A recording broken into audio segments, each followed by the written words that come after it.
this video, I'll show you how to send money to Thailand using TapTap Send. So first of all, open up your app, then click on the Home tab and then click on the country search bar. And then you can just type in Thailand and then select this one in here. And then it will be converted to Thai baht. So then you can just enter the amount that you want to transfer. And my account is set to euro. And now we'll see the amount of Thai baht that I'm going to receive.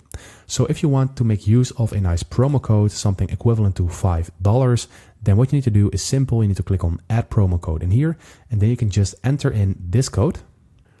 And when you click on enter, you will redeem your code, and then you will get €5 or something equivalent to that off your next transfer when you're sending more than €1 or something equivalent to that. So if you want to use that, go ahead and do this. It's also in the link in the description.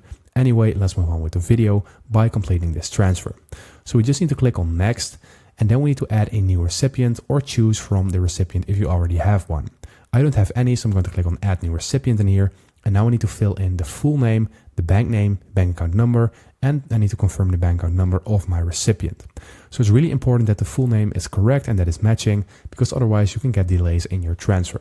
So go ahead and fill it in and then also select the bank name. And these are all local banks of Thailand, so go ahead and select the right one. And after that, you need to fill in all of the details. And then you can click on next, and after that, you can confirm this transfer. So that's how you do this. It's pretty easy and straightforward. I hope this video helped you out. Thank you for watching. Subscribe.